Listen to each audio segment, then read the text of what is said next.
يا أيها الذين آمنوا لا تتبعوا خطوات الشيطان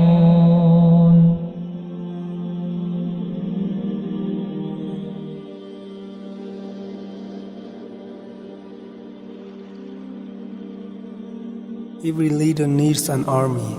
Because a leader cannot achieve his goals without the army. The enemy of mankind is Iblis, and he is the leader of all the devils, and his army is seen to be extremely loyal to his master's mission.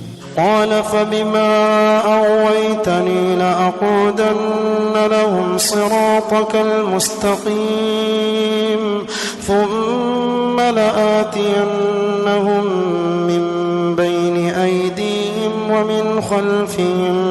ومن خلفهم وعن أيمانهم وعن شمائلهم ولا تجد أكثرهم شاكرين قال اخرج منها مذءوما مدحورا لمن تبعك منهم لأملأن جهنم منكم أجمعين. If we think deeply about this verse of the Quran, we will understand the purpose of how the devil can besiege us from behind and from right and left. Only by having an army can it do so, and besiege us from all sides and put us in its trap. In these days sin has reached its peak, and human beings are surrounded on all sides by the forces and armies of Satan. And if we go in any direction or look in any side, without realizing we will get to sin.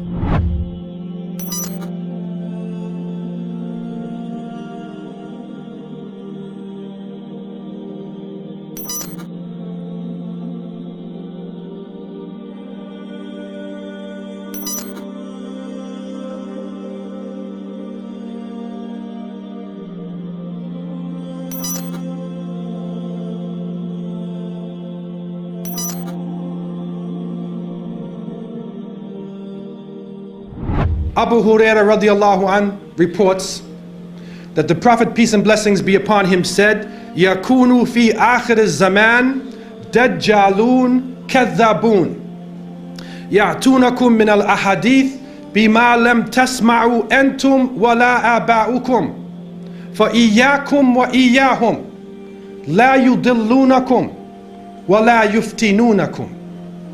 The Prophet, peace be upon him, said, there would come in the end of time great liars, kadhabun, dajjalun, to the point where they are false Christs, claiming to be false prophets, would lead you astray.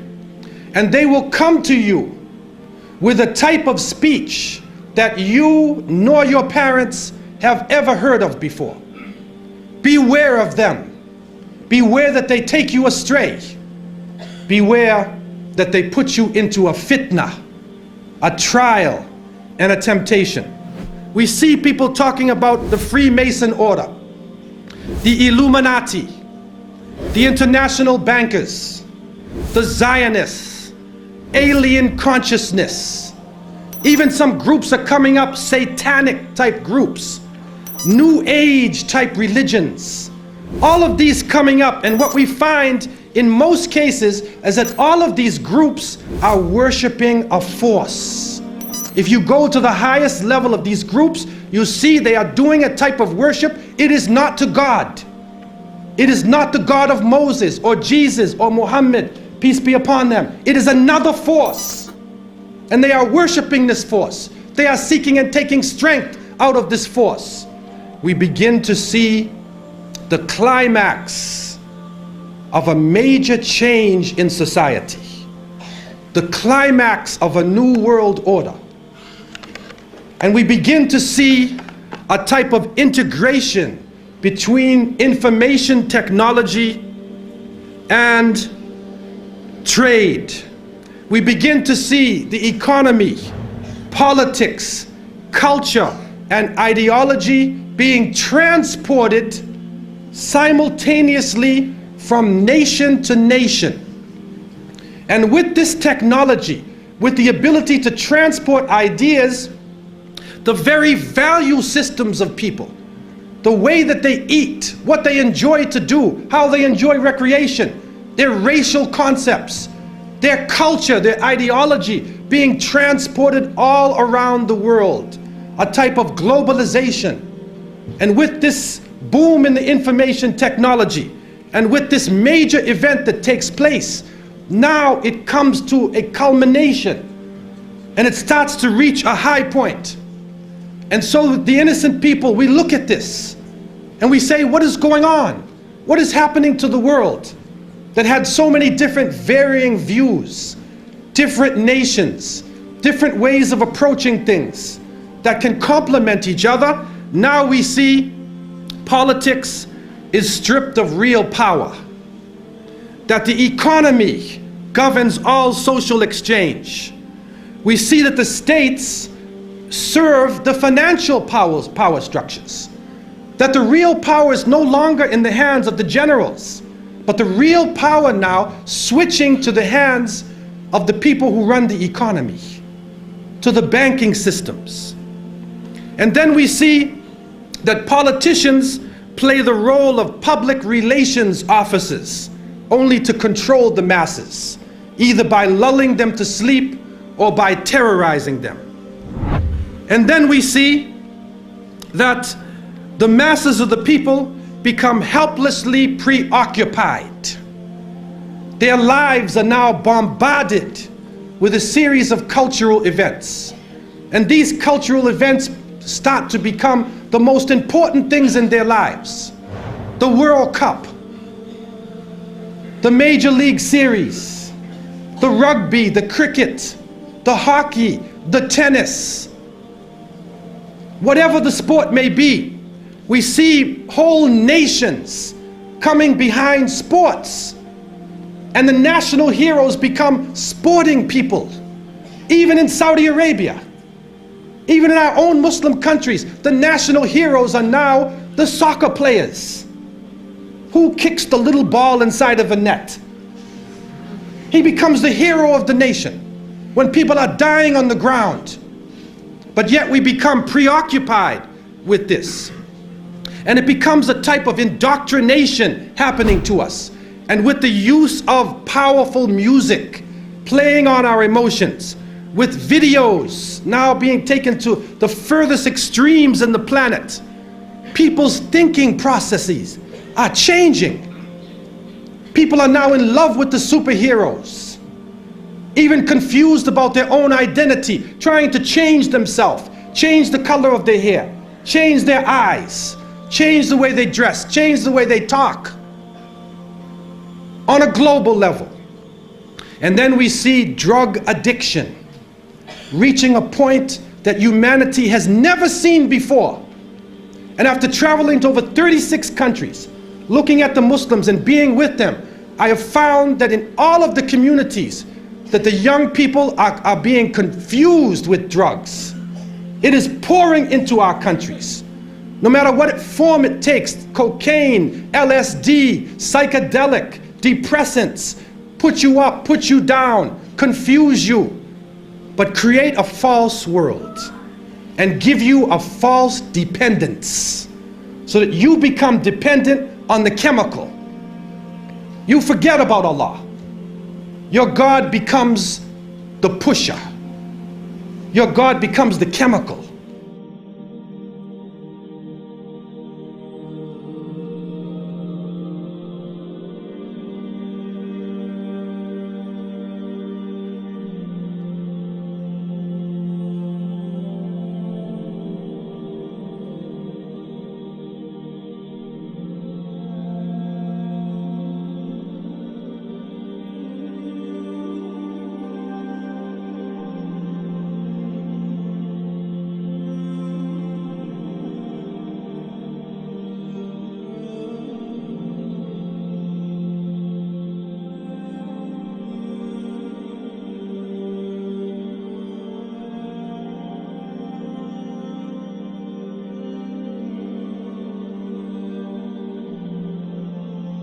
And on the back of the dollar bill, there's a seal on this side. It's called the Great Seal of the United States. That's what it's called. It's their seal.